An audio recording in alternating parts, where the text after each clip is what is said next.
साहित्य संमेलनाच्या तिसऱ्या सत्रात मी देवव्रत वाघ तुमच्या सगळ्यांचे आणि खास करून माझ्या बालमित्रमैत्रिणींचे सहर्ष स्वागत करतो.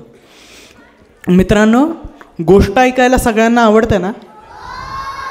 हो, कमी आवाज आहे. आपण या सत्रात अशीच एक गोष्ट ऐकणार आहोत. तर मी गोष्ट इथे संपत नाहीचे सादर करते. सारंग मांडके आणि सारंग भोईरकर यांना मंचावर यायची विनंती करतो. आपण टाळ्या वाजवून त्यांचं स्वागत करूयात. मित्रांनो, आपण प्राण्यांच्या गोष्टी ऐकतो, पक्ष्यांच्या गोष्टी ऐकतो, वेगवेगळ्या सुपर हिरोजच्या गोष्टी ऐकतो. पण जेव्हा आपण इतिहासातल्या आणि खास करून शिवाजी महाराजांच्या गोष्टी ऐकतो तेव्हा एकदम भारी वाटतं आपल्याला, हो ना? हो, थोडा मोठा आवाज. तर आपण या सत्रात सुद्धा असाच एक अनुभव घेणार आहोत. आपण माझा आवाज येतोय नीट? मागे पण येतोय? ओके, आपण सुरू करूयात. जयति जयति जय आदिशक्ती जय काली कपर्दिनी. जयति जयति जय आदिशक्ती जय काली कपर्दिनी. जय मधुकैठभ छलनी देवी जय महिषहि मर्दिनी. जय चमुंड जय चंडी चंड मुंडासुर खंडनी. जय सुरक्त जय रक्त बीज बिड्डाल बिहंडिनी. जय जय निसुंभ सुंभद्दलनी भनी भूषण जय जय भननी. सरजा समत्थ शिवराज कही देहि विजय दे जगजननी. देहि विजय दे जगजननी. देहि विजय दे जगजननी. छत्रपती शिवाजी महाराजांच्या पवित्र पवित्र स्मृतींना वंदन करून आपण आपला आजचा प्रयोग सुरू करूयात. खरं तर प्रयोग आम्ही जो सादर करतो तो 3 तासांचा असतो, त्याला पूर्वार्ध उत्तरार्ध असतो. तेवढा आज नाही आहे. पण लहान मुलांसाठी जेव्हा आम्हाला विचारण्यात आलं की काय करता येईल तुम्हाला आणि वेळही मर्यादित होता, त्यावेळेला म्हटलं गोष्ट तर सांगायचीच आहे आणि मुलांसाठी सांगायची आहे आणि शिवाजी महाराजांची सांगायची आहे. तर शिवाजी महाराजांचं चरित्र आपल्या सर्वांना माहिती आहे. हे अनेकविध गोष्टींनी भरलेलं आहे. म्हणजे त्याच्यात दुर्ग आहेत, त्याच्यात राजकारण आहे, त्यात अर्थकारण आहे, बऱ्याच गोष्टी आहेत. पण त्यात एक सगळ्यात महत्त्वाची गोष्ट ती म्हणजे शिवाजी महाराजांचे सवंगडी आहेत. त्या सवंगड्यांच्या बलिदानाशिवाय, त्या सवंगड्यांचे जे पराक्रम आहेत त्याच्याशिवाय शिवचरित्रच अपूर्ण आहे. मग या सवंगड्यांच्या गोष्टी आपल्या या लहान मित्रांना सांगता आल्या तर जमेल का आपल्याला, असा आम्ही विचार करत असताना आम्ही मध्यंतरी गेल्या 2017 आम्ही हे सगळं करतोय खरं तर. आणि त्याच वेळेला आम्ही लहान मुलांसाठी शिबिरं करायला सुरुवात केली, जी 3 दिवसांची निवासी शिबिरं असतात आणि जिथे पूर्ण भर हा शिवचरित्र आणि मराठ्यांच्या इतिहासावर असतो. त्याला आम्ही मुलुखगिरी असं म्हणतो त्या शिबिराला. या मुलुखगिरीवर मुलं येतात, मुलं नाण्यांबद्दल शिकतात, मुलं शस्त्रांबद्दल शिकतात, मुलं फोर्ट मेकिंग किंवा दुर्ग बांधणीबद्दल शिकतात, स्वतः दुर्ग बांधतात. आत्ता इथे एक जण बसलेला आहे जो नुकताच या शिबिराला येऊन गेलेला आहे. अशा विविध गोष्टींनी भरलेलं हे शिबिर आहे. आणि त्या शिबिरासाठी आम्ही एक गाणं लिहिलं होतं. खरं तर ते संघाचं पद्य आहे, पण ते संघाच्या पद्यात आम्ही काही 2-3 कडव्यांची भर टाकली वेगळी आणि ते शिबिरगीत म्हणून आम्ही घेतो. दुसरं अजून एक शिबिरगीत आहे, पण ते जर का जमलं, वेळ मिळाला तर आपण घेऊयात. आणि आपण आत्ता त्या शिबिरगीतानेच सुरू करू आणि बघू आपल्याला मध्ये मध्ये कोण कोण भेटतंय या गीतामध्ये. ठीक आहे, तर मी आता सारंगदादाला सांगतो की त्याने सुरू करावं. आम्ही दोघंही घेणार आहोत, पण सारंगदादाचा गाण्याचा आवाज चांगला आहे म्हणून. पण तो थोडा बसला आहे, त्यामुळे आहेत आमचे मित्र सपोर्ट. दोघांचंही नाव सारंग आहे, पण माझं नाव सारंग मांडके, यांचं नाव सारंग भोईरकर आहे. जन्मापासून हीच नाव आहेत बरं का, नंतर बदललेली नावं नाही आहेत.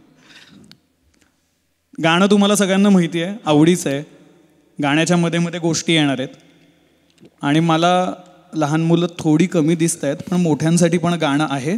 टाळ्या सगळ्यांनी वाजवायच्यात, आमच्या मागून गाणं सगळ्यांनी म्हणायचं. ठीक आहे, सुरू करायचं आपण.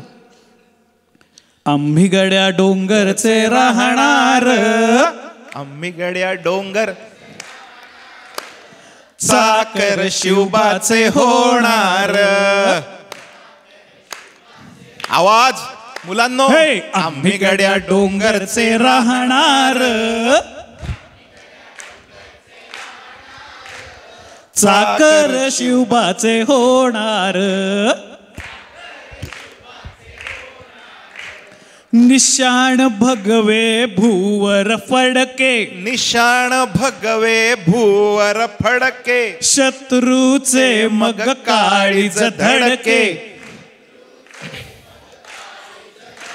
मावळे मावळे मावळे आम्हीच लढणार,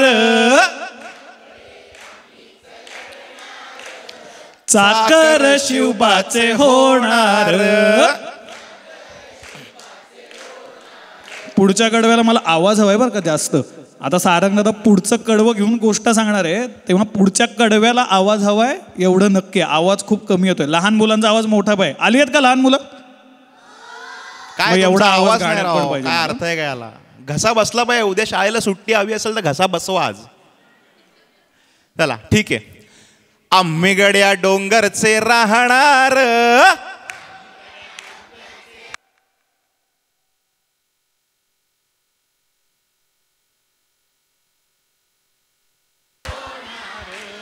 तानाजी तो वीरच मोठा, लढता लढता पडला पठ्ठा. मित्रांनो, काही तारखा मराठ्यांच्या इतिहासातल्या ह्या मराठी माणसाने आपल्या काळजावर कोरून ठेवाव्यात अशा आहेत. यातली एक तारीख आहे 4 फेब्रुवारी 1670. किती? 4 फेब्रुवारी 1670. आणि तिथी आहे माघ वद्य नवमी. तुम्हाला माहिती आहे का की या दिवशी तान्हाजीरावांनी एक सिंहगड फक्त स्वराज्यात आणलेला नाहीये. तर हा कुठला दिवस आहे? आता तुम्ही कितीही लहान असाल, म्हणजे दादा तू लहान आहेस, तूही लहान आहेस, बरोबर की नाही, पण तुम्हाला पुरंदरचा तह माहिती आहे का रे? जो शिवाजी महाराजांनी कुणासोबत केला होता? हा, आणि कुणासाठी? मिर्झा राजाने कुणाच्या वतीनं सह्या केल्या? औरंगजेबासाठी, बरोबर. 4 जून 1665ला पुरंदरच्या पायथ्याशी शिवाजी महाराजांनी निशस्त्र प्रवेश केलाय मिर्झा राजाच्या छावणीत. निशस्त्र, निशस्त्र. हाती रुमाले बांधून यायचं म्हटला होता मिर्झा राजा. आणि तुमचा माझा केवळ 35 वर्षांचा राजा त्यावेळेला हातात शस्त्र न घेता मिर्झा राजाच्या छावणीत गेला. मिर्झा राजाने काहीच शिवाजी महाराजांसाठी पर्याय ठेवला नव्हता. मी सांगतो त्याच्यावर सही करायची, बास, विषय संपला. 23 किल्ले आणि 4 लक्ष होनांचा मुलूक दिला महाराजांनी. कधी विसरू नका 4 जून 1665, त्याच्या आधी मुरारबाजींचं बलिदान आहे. आणि त्याच्यानंतर तिथे गोष्ट संपत नाही. पुढे काय झालं? शिवाजी महाराजांना कुठे जावं लागलं? आग्र्याला गेले शिवाजी महाराज, बरोबर. दरबारात अपमान झाला. तिथनं महाराज फक्त स्वतःच्या बुद्धी कौशल्याने आणि त्यांच्या निष्णात हेरखात्यामुळे आग्र्यातनं महाराष्ट्रात राजगडावर परत आलेत. महाराज आग्र्यावरनं निघाले. ती तारीख किती आहे? 17 ऑगस्ट 1666. आणि महाराज, काही इतिहासकार म्हणतात 12 सप्टेंबरला पोचले, काही म्हणतात 20 नोव्हेंबरला पोचले. मराठी माणसामध्ये भांडणं करण्याची जी प्रथा आहे ती तेव्हापासूनच चालू आहे. त्यामुळे आपण त्यात नको शिरायला. शिवाजी महाराज परत आले एवढं सत्य आहे ना, बस, विषय संपला आपल्यासाठी. पण 1665च्या त्या पुरंदरच्या तहानंतर शिवाजी महाराजांनी जी मुघलांची पहिली खोडी काढली ती तारीख आहे 4 फेब्रुवारी 1670. आणि महाराजांनी हर हर महादेव केला. तान्हाजीराव मालुसरे शिवबांचा लहानपणीचा सवंगडी फक्त 500 लोक घेऊन गेला होता. किती? 500. तुम्हाला माहिती आहे गोष्ट, त्यातले 200 कोणाबरोबर दिले होते? सूर्याजीरावांबरोबर, स्वतःच्या धाकट्या भावाबरोबर. आणि काय म्हटले होते सूर्याजीरावांना? की कल्याण दरवाजातनं या. कल्याण दरवाजा पाहिलाय कोणी? हां, कल्याण दरवाजात जाऊन थांबा, त्याच्या खालच्या जंगलात जाऊन थांबा. मी कडा चढतो आणि आपली लोक कडा चढून गेली. काही घोरपड वगैरे लावली नव्हती बरं का, अतिशय खोटी आणि चुकीची आहे. हां, म्हणजे ह्याने जर सांगितलं ना, हे एका पिक्चरमध्ये आलेलं आहे, पण आपली लोकच वर चढून गेली. वानर जसे चढून जातात तसे मराठे गेले असं लिहिलंय सभासदाच्या बखरीत. आणि पुढे गेलेल्या लोकांनी कमरेला दोर बांधला होता, वर ते गेले आणि त्यांनी तो दोर कुठेतरी दगडाला झाडाला वगैरे बांधला आणि खाली सोडला. मग आपली लोक वर गेली. तान्हाजीराव वर गेले. मित्रांनो, 1.5 प्रहर युद्ध चाललं, म्हणजे 3 तास युद्ध चाललं. राजपुतांचा जो राठोडांचा जो मुख्य होता त्याचं नाव होतं उदयभान राठोड. हा जोधपूरचा आहे, राठोड वंशातला आहे, कट्टर आहे, औरंगजेबाचा इमानी सेवक आहे. पण बाबासाहेबांनी काय सांगितलंय लक्षात घ्या. औरंगजेबाच्या धर्मांध ध्वजाखाली जो कोणी उभा राहिला असेल, तो कुठल्याही जात धर्म पंथ प्रांत भाषेचा असू दे, तो प्रत्येकजण मुघल आहे. आणि या उलट शिवाजी महाराजांच्या भगव्या ध्वजाखाली जो कोणी उभा राहिला असेल, तो कुठल्याही जात धर्म पंथ प्रांत भाषेचा असू दे, तो प्रत्येक जण मराठा आहे. त्यामुळे उदयभान राठोड काय किंवा दिलेर खान काय, आपल्यासाठी मोगलच होते. आणि मुघलांविरुद्ध तानाजीरावांनी, सूर्याजीरावांनी जवळपास 3-3.5 तास युद्ध केलं. आपली लोक किती होती? 500. आणि यावेळेला संदर्भ असं सांगतात की त्यावेळेला मुघली सेना जी गडावर होती, सिंहगडावर, त्यांची संख्या 1,500 होती. म्हणजे आपल्या प्रत्येक सैनिकाला हे माहिती होतं की आपण मरायचं तर आहेच, पण मरण्याच्या आधी आपल्याला किमान 3 ते 4 शत्रू कापून काढायचा आहे, मगच मरायचं आहे. आणि तान्हाजीराव हे शिवाजी महाराजांच्या, किती तुम्हाला उदाहरणं सांगू मी. महाराज कोकणात उतरले तेव्हा तान्हाजीराव बरोबर आहेत. राजगडावर एक घर दाखवलं जातं परंपरेने, ते तान्हाजीरावांचं घर आहे असं म्हटलं जातं.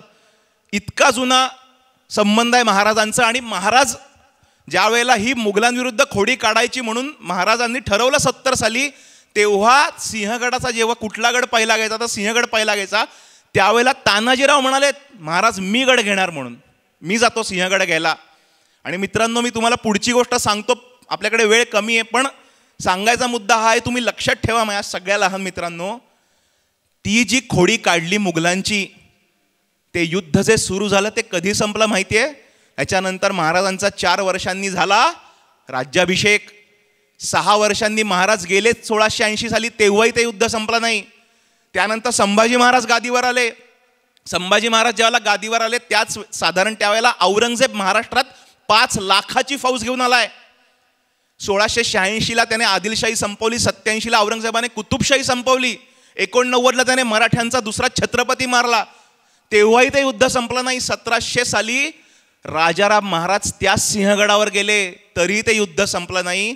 ते युद्ध संपलं 20 फेब्रुवारी 1707, ज्या वेळेला शिवाजी महाराजांचे वंशज, तुमचे माझे पूर्वज, 27 वर्ष औरंगजेबाशी भांडून औरंगजेबाला याच महाराष्ट्राच्या मातीत गाडून शांत झाले, तेव्हा ते 37 वर्षांचं युद्ध संपलं, ज्याची सुरुवात तान्हाजीराव मालुसऱ्यांनी केली होती. इतकं महत्वाचं आहे ते. असं साधासुधी लढाई नाही आहे की घेतली तलवार आणि केला हर हर महादेव, असं नाही आहे ते. आणि तुम्हाला पुढे जाण्याच्या आधी फक्त एकच शेवटची गोष्ट सांगतो आणि परत गाणं घेऊ. मी तुम्हाला किती लोक म्हटली होती आपली? 500. आणि मुघल किती होते? 1,500. आणि 3-3.5 तास जे युद्ध झालं, त्या युद्धात आपल्या लोकांनी, आपली किती लोक पडली माहितीये? अशी नोंद आहे की 40 ते 50 आपली लोक पडली, धारातीर्थी पडली, बलिदान दिलं त्या लोकांनी. त्यात एक तान्हाजीराव आहेत. त्या 40-50 लोक जी पडली हे आपल्याकडची पडली, पण आपण एकूण मिळून 1200 मोगल कापून काढलाय. आपल्याला माहिती नसतं, हे माहिती पाहिजे आपल्याला. तुम्ही विचार करा, सूर्याजीरावांचा सख्खा मोठा भाऊ तान्हाजीराव शेजारी मरून पडलेत आणि सूर्याजीराव पळणाऱ्या मावळ्यांना अडवतायत. ती दोर कापल्याची गोष्ट वगैरे खरी नाही बरं का, ती उत्तरकालीन आहे, पण त्यांनी पळणाऱ्या आपल्या लोकांना अडवलं आणि म्हटले तुमचा बाप इथं मरून पडलाय, उद्या सूर्याजीरावांना घरी जायचंय, घरी त्यांचे आईवडील विचारणार आहेत मोठा भाऊ कुठे आहे. तान्हाजीरावांची बायको म्हणजे सूर्याजीरावांची वहिनी विचारणार आहे माझा नवरा कुठे आहे. तान्हाजीरावांची मुलं विचारणार आहेत की आबा कुठे आहेत म्हणून. हे सगळं दुःख सूर्याजीरावांनी बाजूला ठेवलं, पळणाऱ्या मावळ्यांना एक केलं उदयभान पण मरून पडला होता. तानाजीरावांनी जो वार काढला उदयभानावर, त्या वाराने उदयभानही मरून पडला आणि आधीच उदयभानाचा वार झाला होता, त्यामुळे तानाजीरावांची ढाल तुटलीच होती. तुम्हाला माहिती आहे का तानाजीरावांची ढाल तुटली तेव्हा त्यांनी काय केलं? शेला बांधला, कमरेला शेला बांधायचा ना, तो शेला हाताला बांधला. आता मी तुम्हाला एक प्रयोग करायला सांगणार आहे, पण हा प्रयोग घरचे मोठे लोक असले तरच करायचा, नाही तर तुमच्या वडील आमच्याकडे येतील शिवाय देत. आम्हाला तसं करायचं नाही. बघा आता तानाजीराव आणि उदयभान लढतायत, बरोबर, हे माहिती आहे आपल्याला. तानाजीरावांची काय तुटली? ढाल तुटली. आणि काय लिहिलंय माहिती आहे का संदर्भांमध्ये, की ऐन वक्ताला दुसरी ढाल मिळाली नाही म्हणून शेला बांधला. आता उदयभान समोर तलवारीनं वार करतोय आणि ते वार तानाजीराव ढाल म्हणून आपल्या शेला बांधलेल्या हातावर घेत आहेत. आता प्रयोग असा करायचा, आपल्या घरातलं एक साधं कापड असतं ना कुठलंही, ते आपल्या हाताला गुंडाळायचं हां, आणि आपला जो कोणी आई बाबा भाऊ ताई असेल त्याला म्हणायचं साध्या काठीने तू मला इथे मारत राहा हां, असं. म्हणजे आता हा शेला आहे, ही तलवार आहे किंवा हा तो काठी आहे समजा, तर हे असं असं मारत राहा. आणि तुम्हाला असं कळेल की समोरचा मारणारा तुमचे घरातला माणूस आहे, पण थोड्या वेळाने तुम्हाला तिथे रग लागतीये, बरोबर ना, लागणार ना रग. एकाच वेळेला एकाच ठिकाणी जर का मारत बसलं तर. आता त्या काठीच्या ठिकाणी तलवार इमॅजिन करा आणि तुमच्या घरातल्या व्यक्तीच्या ऐवजी समोर उदयभानासारखा कडवा मोगल जो तलवारबाजीत निष्णात आहे त्याला इमॅजिन करा. तलवारीने हातावरचं शेला फाटायला किती वेळ लागला असेल रे? 5 मिनिटं. त्याच्यानंतर तलवार कुठे बसली असेल? हातावरच्या चरबीवर म्हणजे कातड्यावर, त्याच्यानंतर आतल्या मांसावर आणि त्यानंतर थेट हाडावर तलवार बसली. आणि हे सगळं दुःख बाजूला ठेवून तानाजीरावांनी शेवटचा वार काढलाय. का?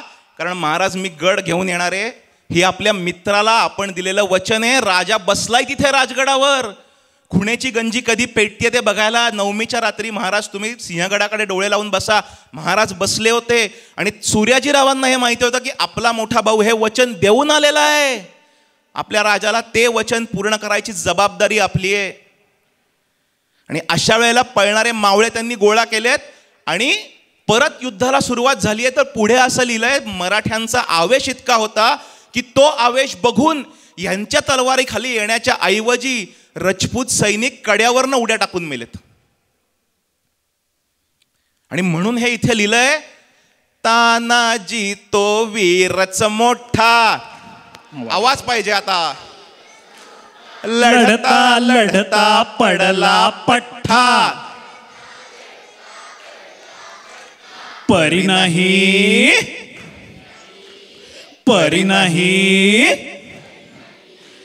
परी नाही धीरच सोडणार, चाकर शिवबाचे होणार. हे आम्ही गड्या डोंगरचे राहणार, चाकर शिवबाचे होणार. बाजी जेधे रणात घुसोनी, मला आवाज हवाय. बाजी जेधे रणात घुसोनी, झेंडा वाचवी शत्रूपासूनी, झेंडा वाचवी शत्रूपासूनी. साले 1648. शिवाजी महाराजांचं वय किती वर्षांचं आहे कोणी सांगू शकेल? शिवाजी महाराज होते 18 वर्षांचे फक्त. आपण सगळ्यांनी गोष्ट ऐकलेली असते, शिवाजी महाराजांनी वयाच्या 15व्या वर्षी रायरेश्वरी स्वराज्य स्थापनेची शपथ घेतली. हे ते वय आहे जेव्हा आत्ताची 9वी 10वीतली मुलं आर्ट्सला जायचं, सायन्सला जायचं का कॉमर्सला जायचं हा निर्णय स्वतः घेऊ शकत नाहीत, प्रसंगी त्यांचे आईबाबाही घेऊ शकत नाहीत. अशा वेळेला शिवाजी महाराजांनी काय ठरवलं होतं? आपल्याला स्वतःचं राज्य स्थापन करायचं आहे. नुसती शपथ घेऊन थांबले का महाराज? नाही. महाराजांनी या 12 मावळातली म्हणजे पुण्यातनं ज्या नद्या उगम पावतात त्याच्या आजूबाजूच्या खोऱ्यांमधली त्यांच्याच वयाची छोटी छोटी मुलं गोळा केली. कोणी 15 वर्षाचं आहे, कोणी 18 वर्षाचं आहे, कोणी 20 वर्षाचं आहे, कोणी थोडं 25 वर्षाचं आहे, कोणी 12 वर्षाचं आहे. अशा सगळ्यांना एकत्र केलं आणि त्यांना स्वराज्याचं स्वप्न दाखवलं. या लोकांना स्वराज्य म्हणजे काय, स्वातंत्र्य म्हणजे काय हे सुद्धा माहिती नव्हतं. अशा वेळेला महाराजांनी त्यांना स्वराज्याचं स्वप्न दाखवलं आणि त्यांनी पहिला किल्ला घेतला तोरणा. आणि तोरण्यासमोर एक डोंगर होता, त्या डोंगराचं नाव होतं मुरुंब देवाचा डोंगर. त्या मुरुंब देवाच्या डोंगरावर महाराजांनी एक किल्ला बांधला. गोष्ट सांगायला वर येत आहे. राजगड बांधला, स्वराज्याची पहिली राजधानी बांधली. 16 वर्ष राजगडाच्या बांधकामाचं काम चालू होतं. एवढा सुंदर राजगड महाराजांनी बांधला. आपण सगळ्यांनी जाऊन पाहायला पाहिजे राजगड एकदा तरी. शिवाजी महाराजांचं सर्वात जास्त वास्तव्य त्या किल्ल्यावर झालंय. तो राजगड बांधला, त्याच्यानंतर समोरचा कोंढाणा घेतला, मागचा रोहिडा घेतला आणि त्यानंतर एक किल्ला घेतला. त्या किल्ल्याचं नाव आहे पुरंदर. आदिलशाहीतला सर्वात महत्वाचा किल्ला, आदिलशहाचा आवडता किल्ला. महाराजांनी पुरंदर घेतला. महाराजांचं वय फक्त 17-17.5 वर्षांचं. या एका जहागीरदाराच्या मुलांनी सुरुवातीला काय स्वराज्य स्थापनेची शपथ घेतली असेल, त्यानंतर त्यांनी 2-4 किल्ले इकडे तिकडे घेतले असतील, पण आता यांनी पुरंदर घेतला. आता याचा बंदोबस्त केला पाहिजे म्हणून 1648 मध्ये मोहम्मद आदिलशहानी म्हणजे विजापूरच्या आदिलशहानी एक सरदार पाठवला. त्याचं नाव आहे फतेह खान. 5000चं सैन्य घेऊन फतेह खान स्वराज्यावर आला. आणि आला कुठे, पुरंदराच्याच मागच्या बाजूला बेलसर नावाचं गाव आहे. या बेलसर गावी आला. फतेह खानाने छावणी केली. महाराज स्वतः पुरंदरावर आहेत. महाराजांचे जवळचे सगळे सवंगडी पुरंदरावर आहेत आणि फतेह खान पुरंदराजवळ आलाय. 2000चं सैन्य त्याने अजून 2 सरदारांना दिलं आणि त्यांना पाठवलं शिरवळला. महाराजांपुढे पेच होता. आता करायचं काय. महाराजांनी मग काय केलं, 2 छोट्या फौजा तयार केल्या. एक फौज पाठवून दिली शिरवळला. त्या 2 सरदारांचा सामना करा, त्यांना तुडवा आणि परत या. आपलं नुकसान नाही झालं पाहिजे, आपली लोक पडली नाही पाहिजेत, कमीत कमी लोक पडली पाहिजेत, पण आपला तडाखा काय आहे हे त्यांना कळलं पाहिजे. आणि दुसरं सैन्य छोट्या छोट्या तुकड्या गेल्या. तलवारबाजांची एक तुकडी, भालेकऱ्यांची एक तुकडी, धनुष्यबाणवाल्यांची एक तुकडी, गोफणीत दगड मारणाऱ्यांची एक तुकडी. आणि हे सगळे ज्या भगव्या ध्वजाखाली एकत्र आले होते त्या भगव्या ध्वजाची एक तुकडी. अशा छोट्या छोट्या तुकड्या पुरंदरावरनं खाली उतरल्या. त्या गेल्या बेलसरच्या दिशेने. बेलसरला छावणी पडली होती फतेह खानाची. 4ही बाजूनी या तुकड्या या छावणीभोवती जमा झाल्या. बेसावदे छावणीत पत्ता नाही बरं का कोणाला. आणि त्यानंतर हर हर महादेवचा गजर झाला आणि एकाएकी 4ही बाजूनी फतेह खानाच्या छावणीवर ही सगळी पोरं-सोरं 18-20 वर्षांची आदिलशाहीतल्या मातब्बर सरदारावर, त्याच्या सैन्यावर तुटून पडली. कळे ना, चिलखत घालायला वेळ नाही, तलवार घ्यायला वेळ नाही, कपडे घालायला पण वेळ नाही, अशी अवस्था झाली. आदिलशाही सैन्याची धांदल उलाडली आणि त्यानंतर मोठी चकमक उडाली. तुंबळ युद्ध झालं बेलसर जवळ, खळद जवळ. आणि आपल्या लोकांना असं लक्षात आलं की आता फतेह खानाचा जोर वाढत चाललाय. म्हणून आपल्या लोकांनी त्या मैदानातनं, त्या रणभूमीतनं काढता पाय घेतला. कारण महाराजांनी सांगितलं होतं फक्त तडाखा देऊन यायचा आहे, निर्णायक युद्ध नाही करायचं आहे. आणि आपली लोक निघाली परत पुरंदराकडे. पण एक गोष्ट अशी घडली, या सगळ्यामध्ये जी भगव्या ध्वजाची तुकडी गेली होती ती मागे राहिली. आणि फतेह खानाच्या सैन्याने भगव्या ध्वजाची तुकडी 4ही बाजूनी घेरून ठेवली. आणि ती तुकडी घेरली हे परत येणाऱ्या सैन्यातल्या एका सैनिकांनी, आपल्या एका सरदारांनी, एका मावळ्यांनी पाहिलं. महाराज पुरंदरावरनं निघताना म्हणालेत, भगवा ध्वज बरोबर घेऊन चाललाय तुम्ही सगळे, हे भगव्या ध्वजासाठी चाललंय बरं सगळं. आणि जेव्हा त्या माणसाने, त्या सैनिकांनी, त्या मावळ्यांनी हे पाहिलं, तो परत फिरला. 10-15 लोकांचं कोंडाळं जमा झालं होतं. भगवा ध्वज आपला राखत होतं. त्यांच्या भोवती आता 40-50 आदिलशाही सैनिक गराडा घालून होते. हा घुसला त्यांच्यात. समोर आलेले 5-7 सैनिक आपल्या तलवारीने कापून काढले. आत गेला. ज्यांनी निशाण धरलं होतं तो आपला मावळा, हा जखमी आवाज होता, त्याला घोड्यावर घातला, निशाण घेतला हातात आणि तिथनं पळ काढला आणि आपलं निशाण घेऊन परत पुरंदराकडे आला. हे निशाण ज्यांनी वाचवलं, आपलं निशाण ज्यांनी जमिनीवर पडू दिलं नाही त्या माणसाचं नाव आहे बाजी जेधे. त्यांच्या वडिलांचं नाव आहे कान्होजी जेधे देशमुख. आपल्या भोर जवळच्या कारीगावचे रोहिड खोऱ्याचे देशमुख कान्होजी राजे जेधे देशमुख. त्यांच्या मुलाचं नाव आहे बाजी जेधे देशमुख. आणि म्हणून लिहिलंय बाजी जेधे रणात घुसोनी, बाजी जेधे रणात घुसोनी, झेंडा वाचवी शत्रूपासूनी, झेंडा वाचवी शत्रूपासूनी. महाराजांनी काय केलं? पुरंदरावर आल्यावर महाराजांनी त्यांना किताब दिला आणि बाजी जेधेंचे बाजी सर्जेराव जेधे झाले. बाजी जेधे रणात घुसोनी, आवाज, झेंडा वाचवी शत्रूपासूनी, सर्जेराव सर्जेराव सर्जेराव किताब घेणार, चाकर शिवबाचे होणार, आम्ही गड्या डोंगरचे राहणार, चाकर शिवबाचे होणार, मुरारबाजी पुरंदरावर, मुरारबाजी पुरंदरावर, कापत सुटला मुघली वावर, कापत सुटला मुघली वावर. आता गोष्ट माहिती आहे तुम्हाला. वर्ष आहे 1665. महाराजांचं वय आहे 35 वर्षांचं. आणि स्वराज्यावरचं सर्वात मोठं संकट चालून आलंय ते आहे मिर्झा राजा जयसिंग. लाखभराची फौज घेऊन आलाय, मार्च महिन्यात आलाय. आणि आल्या आल्या त्यांनी काय केलंय? आदिलशाही आणि मराठे यांच्या सीमेवर असणारा सामरिक दृष्ट्या म्हणजे आजच्या भाषेत स्ट्रॅटेजिकली सगळ्यात महत्वाचा असणारा किल्ला परत एकदा पुरंदर त्याला वेढा दिलाय. पण मिर्झा राजा जयसिंग बरोबर अजून एक सरदार आहे, दिलेर खान पठाण. कडवा पठाण आहे बरं. 5000 कडव्या पठाणांची फौज घेऊन आपल्या बरोबर आलेला आहे दिलेर खान. आणि मिर्झा राजा जयसिंगाला जर महाराजांविषयी इतकंसं प्रेम असेल, इतकंसं कदाचित असेल, तर दिलेर खानाला इतकंही नव्हतं.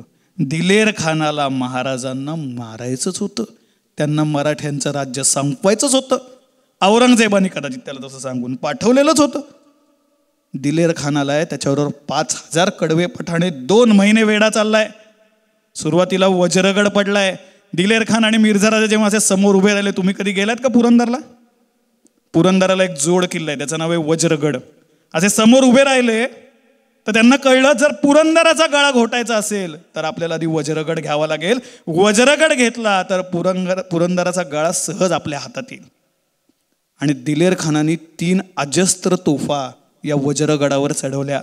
फतेह लष्कर, अब्दुल्ला खान आणि हवेली नावाच्या त्या तोफा आहेत. किती अजस्त्र तोफा आहेत? एक तोफ चढवायला 80 बैल लागायचे, शेकडो माणसं लागायची, 4 दिवस लागायचे. 12 दिवस लागले दिलेर खानाला. माणसं मेली, बैल मेले, पण दिलेर खानाने शेवटी त्या तोफा वज्रगडावर चढवल्या. आणि त्यानंतर वज्रगड पडला. वज्रगड पडला. आता मधली भैरवखिंड आणि समोर दिसतोय पुरंदर. आता पुरंदर घेणार.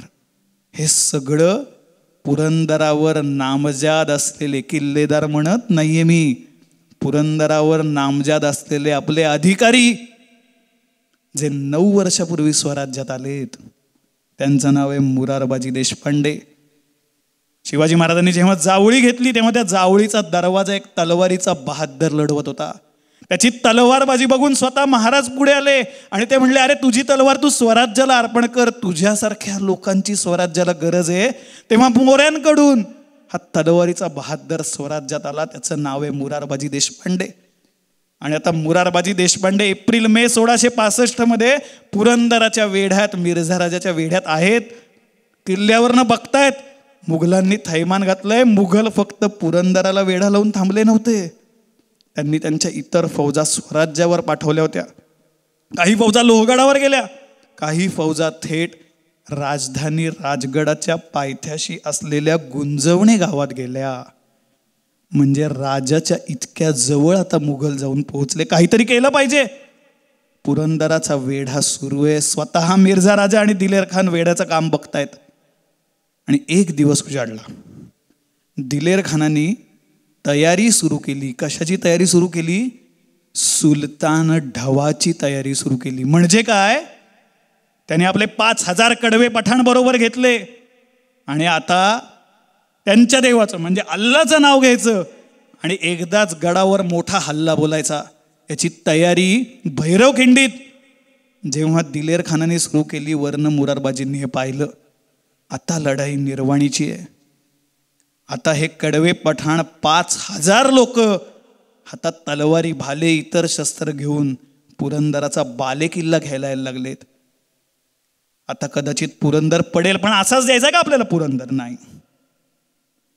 मुरारबाजींनी आपल्याबरोबर लोक तयार केली. किती लोक तयार केली? 700. दिलेर खान किती लोक घेऊन येतोय? 5,000. मुरारबाजींना माहिती असेल ना काय होणार आहे. 5,000 लोकांपुढे 700 लोक किती वेळ टिकणार आहेत. पण जरब बसली पाहिजे. आम्ही इथे हा एक एक किल्ला कष्टाने घेतलाय, तो तुम्हाला सहज द्यायला घेतलेला नाहीये. पुरंदराच्या बालेकिल्ल्याच्या दरवाजाचं नाव आहे सर दरवाजा. मुरारबाजींनी आपल्याबरोबर 700 लोक घेतली. या 700 लोकांच्या हातांमध्ये फक्त शस्त्र होती. दोन्ही हातांमध्ये ढाली नव्हत्या.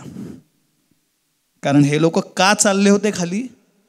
आमची ताकद काय आहे, आमचं सामर्थ्य काय आहे, आम्ही किती लढू शकतो, आम्ही तुमच्यावर किती वेळ भांडू शकतो हे दाखवायला चालले होते. सर दरवाजा सताड उघडला गेला आणि मुरारबाजी आणि त्यांच्यावर त्यांचे 700 निष्ठावंत मावळे हे दोन्ही हातात तलवारी आणि इतर शस्त्र घेऊन बाहेर पडले. पुरंदराच्या माचीवर आले. समोर दिलेर खानाचं सैन्य आलं आणि ही सगळी लोक तुटून पडली.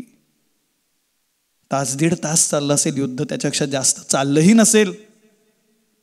तुंबळ युद्ध झालं. आपली एक एक लोक पडताना मुरारबाजी बघतायत, तरी सगळ्यांना हुरूप देत, घोषणा देत मुरारबाजी स्वतः लढतायत. अंगावर जखमा घेऊन लढतायत. त्यांचं ते सगळी तलवारबाजी बघून जसे 9 वर्षापूर्वी महाराज अचंबित झाले होते, तसा आता दिलेर खान अचंबित झाला. दिलेर खान मुरारबाजींना म्हणाला, अरे ह्यांच्या चाकरीत काय ठेवलंय? तू आमच्याकडे ये, तुला जहागीर देतो, इनाम देतो, बादशाकडनं खिल्लत मिळवून देतो, आमच्याकडे. रणांगणात जखमी झालेल्या, कदाचित त्याला मृत्यू समोर दिसतोय, अशा मुरारबाजींना ही ऑफर दिली दिलेर खानाने. बघू शेवटच्या क्षणी तरी आपल्याकडे येतोय का. आणि दिलेर खानाचे हे शब्द ऐकल्यानंतर मुरारबाजींचा संताप अनावर झाला.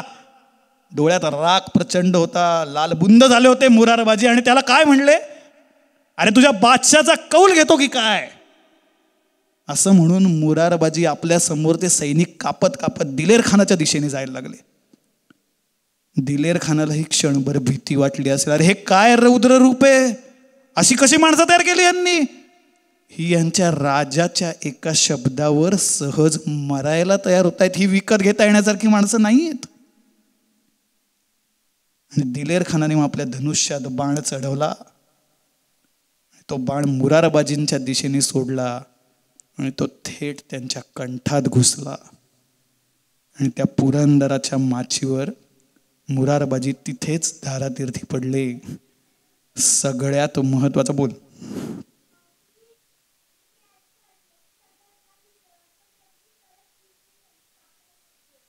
एवढं खरंच शक्य नसतं मित्रा. टाळ्या वाजवूया आपण. खरंच धीटपणाचा प्रश्न. काही गोष्टी काही वेळा काय असतात, थोडंसं पालकांसाठी सांगतो आता, की आपला इतिहास आहे ना, तो स्वतःमध्येच खूप गौरवशाली आणि पराक्रमी घटनांनी भरलाय. त्या घटना आहेत तशा सांगितल्या तरी सुद्धा त्या आपल्याला खूप स्फूर्ती देणाऱ्या आहेत. त्याच्यामुळे उगाच कोणीतरी 65 किलोची तलवार उचलतंय, उगाच कोणीतरी काय, आता यांनी सांगितलं मित्रांनी, मुरारबाजींनी कंठात बाण घेतल्यावर 300 लोक अजून मारली. तर आपल्याला माहिती आहे हे शक्य नसतं. आपल्या मुलांना जेव्हा अशा शंका पडतात तेव्हा आपण इतिहासाचे संदर्भ वाचले पाहिजेत. आपण थोडा आपला, ज्याला आपण काय म्हणतो, बोलायचा नव्हता शब्द, माहिती होता मला, विवेक वापरला पाहिजे. अतिशय योग्य आहे. आणि आपण आपल्या मुलांना हे सांगितलं पाहिजे की बाळा, ही गोष्ट थोडी अतिरंजित आहे, ही गोष्ट कदाचित अशी घडलेली नाहीये बरं, पण त्यांनी आपल्या माणसाचा पराक्रम कमी होत नाही. 700 लोकांनीशी मुरारबाजी जेव्हा खाली उतरले, मरायला उतरले, त्यांना माहिती होतं इथे मृत्यू आहे, ते उतरले, तिथूनच पराक्रमाची सुरुवात आहे.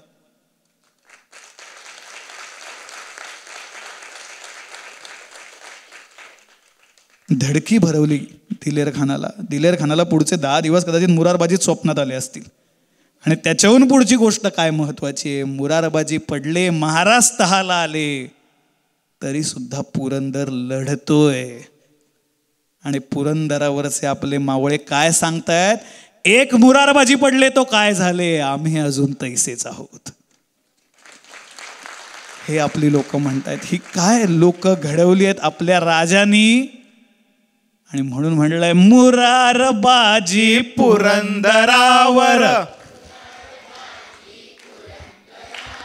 कापत सुटला मुघली वावर. मुरारबाजी पुरंदरावर,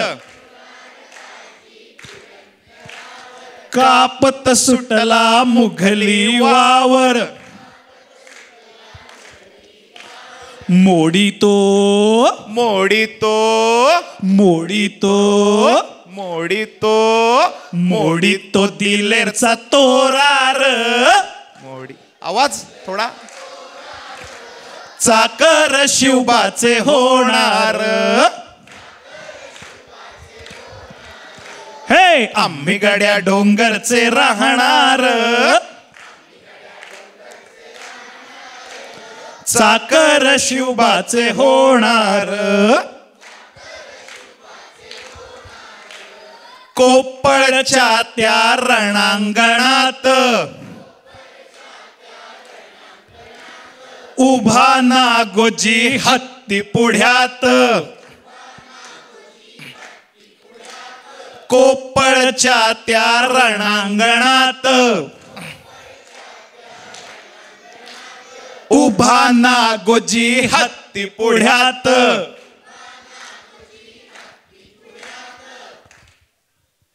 1715 साले बरं का, महाराजांना जाऊन जवळपास एक 35 वर्ष झालेली आहेत. आणि त्यावेळेला कोल्हापूरची जी गादी झाली ना आपली, सातारा आणि कोल्हापूर या 2 गाद्या झाल्या आपल्या, त्या कोल्हापूरच्या छत्रपतींनी, संभाजी असं त्यांचं नाव होतं, त्या महाराजांनी शिवाजी महाराजांच्या राज्याभिषेकाच्या वेळेला त्यांच्या अष्टप्रधानांमधले एक अमात्य असलेले रामचंद्र पंत अमात्य यांना एक ग्रंथ लिहायला सांगितला. तो त्यांनी लिहिला आणि ते छत्रपती अमात्यांना असं म्हणाले की तुम्ही हा ग्रंथ लिहिताय तर काय लिहा, त्याच्यात काय सांगा त्या ग्रंथातनं. तर शिवाजी महाराजांची, कैलासवासी थोरले स्वामी, शिवाजी महाराजांच्या मृत्यूनंतर पुढे मराठ्यांच्या कागदपत्रांमध्ये शिवछत्रपतींचा उल्लेख कैलासवासी थोरले स्वामी असा होतो. तर कैलासवासी थोरले स्वामींनी हे राज्य कसं निर्माण केलं याची नीती तुम्ही आम्हाला सांगा. आणि अमात्यांनी त्या आज्ञापत्र या ग्रंथात 8 प्रकरणं लिहिली. त्यातलं दुर्ग हे जे प्रकरण आहे, त्या दुर्ग या प्रकरणातलं पहिलं वाक्य आहे, संपूर्ण राज्याचे सार ते दुर्ग. म्हणजे किल्ले गड याच्यामुळेच हे राज्य निर्माण झालं. हे मी का सांगतोय तुम्हाला हे वाक्य, तर मला असं वाटतं जर का त्यांनी माणसांवर एक प्रकरण लिहिलं असतं, म्हणजे शिवाजी महाराजांच्या, तर त्या प्रकरणाची सुरुवात सुद्धा अशा वाक्याने केली असती की संपूर्ण राज्याचे सार ती निष्ठा. निष्ठेमुळे झालंय हे सगळं. आणि काय वेगवेगळ्या प्रकारची निष्ठा. आपण आता 3 गोष्टी बघितल्या, हे सगळे निष्ठेचेच उदाहरण आहेत. पण ही जी मी गोष्ट तुम्हाला सांगणार आहे, ह्या गोष्टीमुळे ना वैयक्तिक त्रास होतो मुलांना. कशा पद्धतीचा बघा तुम्ही आता. 1674 साली महाराजांचा राज्याभिषेक झाला. आपल्या सगळ्यांना माहिती आहे, 6 जून 1674 ज्येष्ठ शुद्ध त्रयोदशी. आणि त्याच्यानंतर महाराजांनी 1676 साली 2 वर्षानंतर 1676च्या विजयादशमीवर रायगडावरनं आपलं सैन्य बाहेर पडलं ते दक्षिण दिग्विजयाला. म्हणजे त्या काळात त्याला कर्नाटकाची मोहीम म्हटलं जातं, आपण त्याला दक्षिण दिग्विजय म्हणतो. आणि महाराज कुठपर्यंत गेले कोणी सांगू शकेल? लहान मुलांपैकी तंजावरपर्यंत. बरोबर, टाळ्याच वाजवा ह्याच्यासाठी. कावेरी नदीपर्यंत महाराज गेलेत बरं का, कावेरी नदीपर्यंत. हे उदाहरण देतो मी तुम्हाला, किती मोठी मोहीम होती ती. शिवकाळात हे महाराज दक्षिण दिग्विजय करून आल्यानंतर महाराष्ट्रातलं महाराजांचं किंवा हिंदवी स्वराज्य जे होतं ना, त्या भूमीचा जर का ती भूमी मोजली स्क्वेअर किलोमीटर्समध्ये, तर त्याच्यापेक्षा कितीतरी जास्त भूमी महाराजांनी कर्नाटकात मिळवलेली. आपल्याला आश्चर्य वाटेल. हे कर्नाटक म्हणजे आजची 5ही खालची राज्य आपली. कर्नाटक, इकडे तेलंगणा, आंध्र, तामिळनाडू आणि केरळ. केरळात महाराज गेलेच नाहीत. पण या सगळ्याला महाराज जेव्हा निघाले तेव्हा झालं असं की आपलं सैन्य हे भागानगरकडे म्हणजे गोवळकोंड्याकडे निघालं होतं. आणि तुंगभद्रेच्या खोऱ्यात आपली सेना असताना मध्ये कोप्पळ नावाचं एक आदिलशाही ठाणं लागलं. तिथे किल्ला पण आहे कोप्पळचा. तर तिथली जी जनता होती त्यांना जेव्हा कळलं की अरे इथनं शिवाजी महाराजांची फौज चालली आणि शिवाजी महाराजांची कीर्ती, त्यांच्या पराक्रमाचा डंका असे तू हिमाचल तोपर्यंत वाजलाच होता. तर त्या लोकांना जेव्हा कळलं की अरे मराठ्यांची फौज चालली आहे, स्वतः छत्रपती इथे आहेत, तर ती लोक महाराजांकडे आले आणि म्हणाली, महाराज हे जे कोप्पळवर ठाणेदार आहेत हे पठाण बंधू आहेत. त्यांचं नाव आहे मियाना बंधू. एकाचं नाव आहे अब्दुल रहीम खान मियाना आणि दुसऱ्याचं नाव आहे हुसेन खान मियाना. आणि महाराज ही लोक हे 2 पठाण आम्हाला प्रचंड त्रास देतात. तो आर्थिक आहे, तो सामाजिक आहे, तो राजकीय आहे आणि महाराज तो धार्मिक सुद्धा आहे. आणि महाराजांनी तत्क्षणी आपल्या सरसेनापतींना आज्ञा दिली, ज्यांचं नाव होतं करेक्ट हंबीरराव मोहिते. हंबीरराव मोहिते आपली एक फौज घेऊन कोप्पळकडे निघाले. आणि हुसेन खान मियानाला कळलं आतमध्ये की मराठ्यांची एक फौज चालून येते. तोही शूर होता. तोही हत्तीवर बसून फौज घेऊन पठाणांची कोप्पळचा दरवाजा उघडून बाहेर आला. आणि येलबुर्ग्याजवळ संपगावच्या आसपास या 2 फौजांची गाठ पडली. त्या हुसेन खान मियानाला हत्तीच्या अंबारीत बसलेल्या दिसतंय समोर ही मराठ्यांची फौज आहे. ती संख्येनं जरा कमी आहे बरं का आपल्यापेक्षा. त्यामुळे कदाचित मराठ्यांचा जो सेनापती असेल किंवा आहे तो जरा बचावाचं धोरण घेईल लढाईत. पण कसलं काय, 1670 पासनं मी जी पहिली लढाई सांगितली 4 फेब्रुवारी, तेव्हापासनं मराठ्यांना पराभव हे नावच माहिती नव्हतं, हा शब्दच माहिती नव्हता. शत्रूची पठाणांची फौज समोर दिसली रे दिसली. हंबीरराव सगळ्यात पुढे होते, घोड्यावर बसले होते.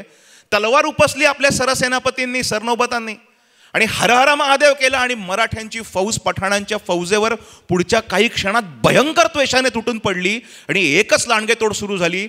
अक्षरशः इतका भयंकर आवेश होता की आपली फौज, आपलं घोडदळ पठाणांच्या फौजेत कापाकापी करत आत शिरत राहिलं. आणि पुढच्या काही वेळात असं झालं की पठाणांच्या फौजेमधलं या गोष्टीमुळे सगळं कॉर्डिनेशनच गेलं. त्यांना सुधरेना हे सगळं काय चाललंय आजूबाजूला.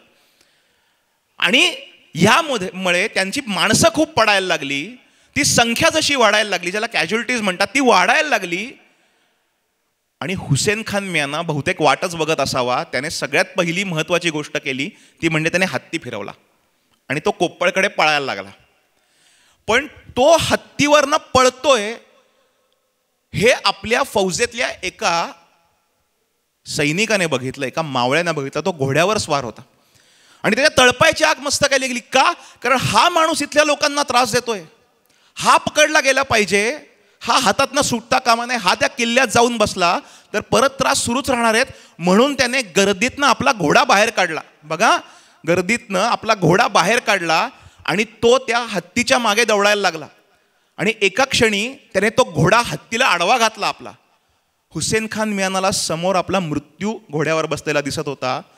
या सरदाराने आपला भाला पेलला हातात आणि त्याने हत्तीकडे फेकून मारला, तो हत्तीच्या सोंडेत रुतला. आता हत्ती ताकदीचा जनावर आहे, मरायला जरा वेळ लागतो, याची सगळी ताकद त्याच्या सोंडेत आहे. पण तो हत्ती असा खाली पडतच होता आणि हुसेन खान मियानाला आता कळलं की आता आपण पडलो तर हा तलवारीनं मारेल. पण तोही शेवटी शूरवीर योद्धा होता, म्हणजे त्यांनी रणांगण भरपूर केलेलं होतं. त्याने प्रसंगावधान दाखवलं आणि अंबरीत बसल्या बसल्या आपल्या धनुष्यावर बाण चढवला आणि त्याही परिस्थितीत त्याने या मुलाकडे तो बाण फेकला धनुष्यातनं. मित्रांनो, तो बाण ह्या मुलाच्या 2 भुवयांच्या मध्ये रुतलाय आणि तो मुलगा कोसळला तिथे. आता अर्थात हे आपल्या लोकांनी बघितलं होतं, तोपर्यंत आपली लोक आली, हुसेन खान कैदही झाला पुढे. तो मुलगा बाण लागलेला 2 भुवयांच्या मध्ये कपाळावर तो तसाच तिथे पडला होता. मित्रांनो, गोष्ट इथे संपत नाही. या मुलाचे वडील त्यावेळेला आपल्या फौजेत होते. त्यांना वर्दी गेली, बातमी गेली, ते आले. त्यांनी तो मुलाचा देह आपल्या मांडीवर घेतला. तो तडफडत होता आणि त्यांना ती तडफड बघवली नाही. त्यांनी तो बाण आपल्या हाताने काढला. जसा त्यांनी तो बाण काढला तसाच त्या मुलाने आपल्या वडिलांच्या मांडीवर आपला प्राण सोडला. गोष्ट इथे संपली असती तर खूप बरं झालं असतं असं वाटतं, पण ती संपत नाही. म्हटलं ना, काही गोष्टी खूप त्रास देतात. या मुलाच्या वडिलांनी त्या आपल्या तरण्या मुलाला कोप्पळच्या रणांगणात आपल्या हाताने अग्नी दिलाय चितेला. महाराजांना कळल्यावर महाराज त्या वडिलांना असं म्हणाले, तुम्ही आता घरी जा, ही बातमी आता घरी जाईल, घरी गडबड होईल. पण ते वडील असं म्हणाले की मी बायकोला सांगून निघालोय. काय सांगून निघालोय? की मी महाराजांबरोबर मोहिमेला चाललोय. महाराज, मोहीम अजून संपलेली नाहीये, घरचं काय करायचं ते घरचे बघून घेतील. आणि मित्रांनो, ही जी लढाई घडलेली आहे ना, ही 1677च्या जानेवारी महिन्यात घडली आहे. नेमकी तारीख आपल्याला माहीत नाही. बघा, 1677च्या जानेवारी महिन्यात घडलेली आहे. शिवछत्रपती 1678च्या मे महिन्यात 1678च्या मे महिन्यात दक्षिण दिग्विजय किंवा कर्नाटकाची मोहीम संपवून जेव्हा रायगडावर गेले, तेव्हाच हे वडील 1.5 वर्षांनी आपल्या घरी गेलेत. निष्ठा ही एक गोष्ट होती. एक माणूस एका दुर्गासारखा आहे. आज हजरतीस 360 दुर्ग आहेत असं महाराज म्हणाले होते. पुढच्या बकरीतलं वाक्य आहे, आज हजरतीस 360 दुर्ग आहे. माझा एक किल्ला त्या आलमगिराविरुद्ध एक वरूज भांडेल. मग तो आलमगीर अवघी दख्खन काबीज करायला, आमचा महाराष्ट्र काबीज करायला 360 वर्षांचं आयुष्य कुठनं आणेल? बघा तुम्ही. आणि दुर्गांसारखीच एक माणसं. अहो, हा औरंगजेब आपण सडवलाय, तुम्ही एकदा वाचा तो 1689 ते 1707चा इतिहास. पण तो गोष्ट ती नाहीये. या वडिलांनी अग्नी दिला, ते घरी गेले नाहीत. मित्रांनो, गोष्ट इथेही संपत नाही. ह्या मुलाच्या बलिदानाची वार्ता जेव्हा घरी समजली, तेव्हा त्या मुलाची बायको घराच्या समोरच सती गेली. मुलांनो, तुम्हालाही थोडं जड असेल तुमच्यासाठी, आणि पालकांनो, मी नम्रपणे एक सांगतो, मी काही सतीप्रथेचं किंवा आम्ही सतीप्रथेचं उदात्तीकरण करणारी लोक नाहीत. पण काय घडलंय ते सांगायचं म्हणून सांगतोय. गोष्ट इथेही संपत नाही. या सरदाराचं नाव आहे नागोजीराव जेधे देशमुख. यांच्या वडिलांचं नाव आहे, ज्यांच्याबद्दल आपण आता एक कडवं म्हटलं, बाजी सर्जेराव जेधे देशमुख. आणि यांच्या आजोबांचं नाव आहे कान्होजीराजे जेधे देशमुख. 3 पिढ्यांची स्वामीनिष्ठा आहे. 3 पिढ्यांची. अफजल खान प्रसंग जर का आपण कधी नीट वाचला संदर्भ ग्रंथांमधनं तर कळेल, शिवछत्रपतींच्या खालोखाल महत्वाचं काम कोणी केलं असेल तर कान्होजीरावांनी केलंय. बाजी सर्जेराव कुठे? आग्र्याला गेले होते आणि त्यांचा हा मुलगा नागोजीराव इथे कोप्पळच्या रणांगणात पडलाय. गोष्ट इथेही संपत नाही. नागोजीराव जेधे देशमुख जेव्हा कोप्पळच्या रणांगणात पडले तेव्हा त्यांचं वय हे 18 वर्षांचं होतं. आणि त्यांची बायको गोदूबाई जेव्हा सती गेली मित्रांनो, तेव्हा तिचं वय 13 वर्षांचं होतं. आता तुम्ही मुलांना, तुम्ही विचार करा किंवा पालकांनी विचार करा आणि मुलांना जसं जमेल, आता वेळ कमी आहे, सांगा तुम्ही संसार म्हणजे काहीतरी कळलं असेल का हो? 18 आणि 13 नाही कळू शकत. पण मित्रांनो, तुम्ही विचार करा की ह्या नागोजी आणि गोदूबाई सारख्या किती चिता कावेरीपासून पेशावरपर्यंत पेटल्यात, म्हणून मराठ्यांचा वैभवशाली इतिहास आपल्या वाट्याला आलाय.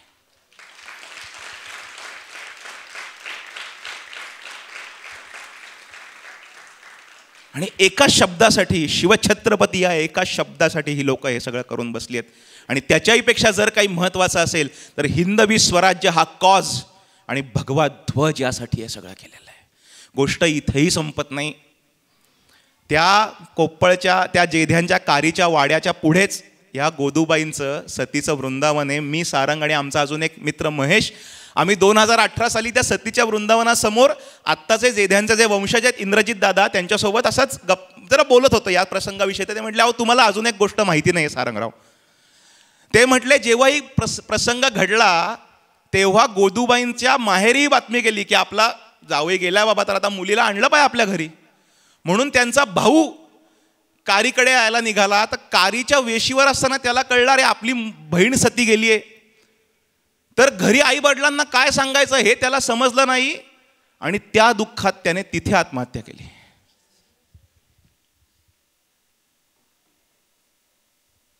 हे असं आहे सगळं.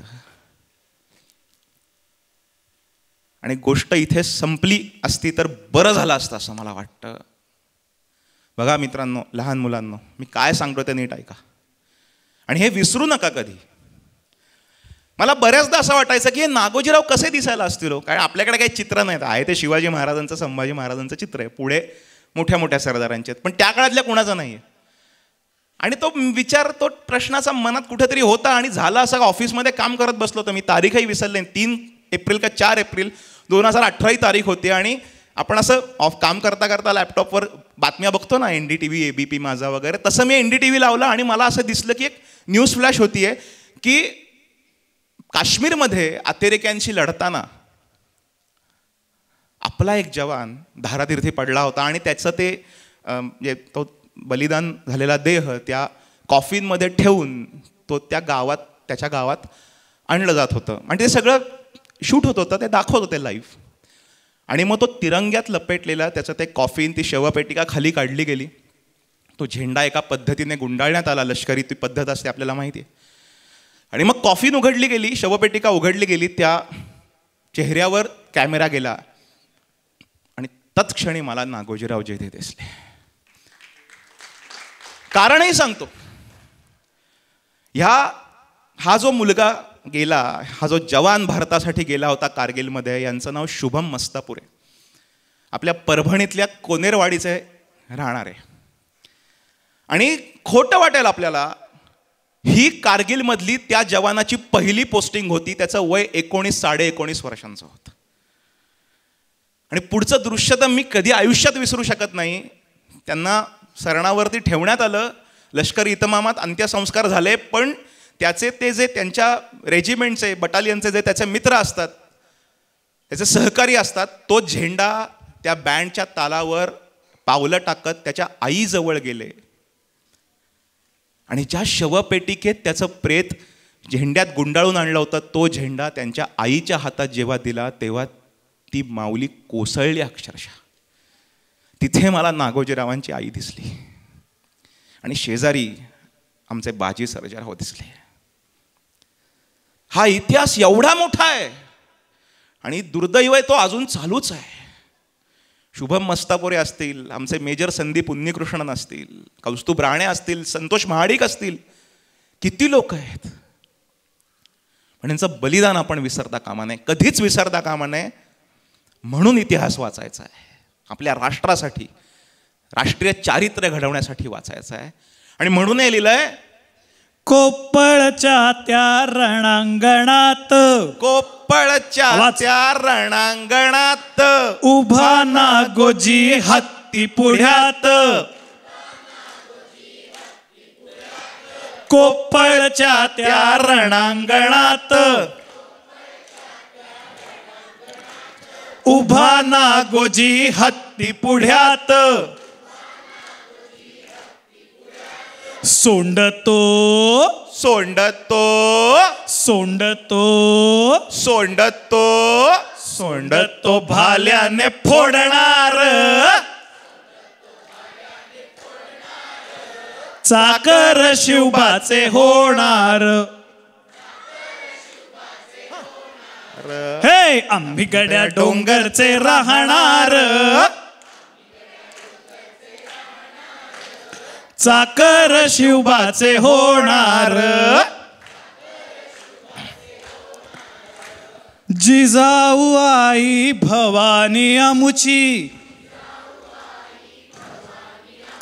शिवबात प्रतिमा महादेवाची प्रतिमा महादेवाची. जिजाऊ आई भवानी आमुची जिजाऊ आई भवानी आमची शिवबात प्रतिमा महादेवाची. शिवबात प्रतिमा महादेवाची. आता आम्ही आता आम्ही आता आम्ही आता आम्ही आता आम्ही आता आम्ही आता आम्ही दुनियेला भिडणार आता आम्ही दुनियेला भिडणार चाकर शिवबाचे होणार.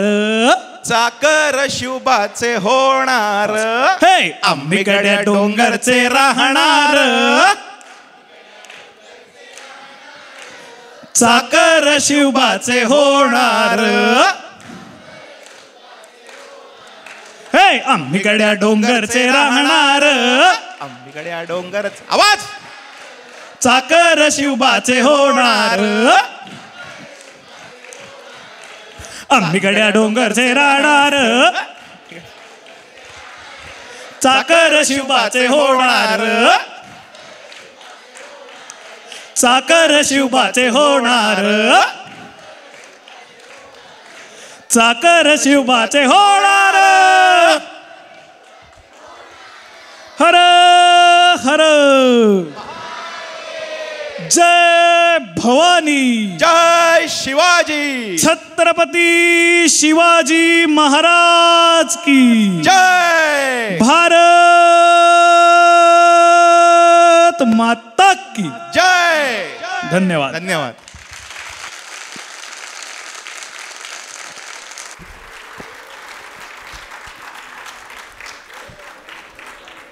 शिवरायांसी आठवावे जीवित तृणवत मानावे इहलोकी परलोकी उरावे कीर्तिरूपे. हा सगळा इतिहास आपल्याला जिवंतपणे सांगितल्याबद्दल मी साहित्य संमेलनाच्या वतीने आणि सगळ्या श्रोत्यांच्या वतीने तुमचे मनापासून आभार मानतो. आपलं गोष्ट इथे संपत नाहीचं सत्र इथे संपलेलं आहे असं मी जाहीर करतो.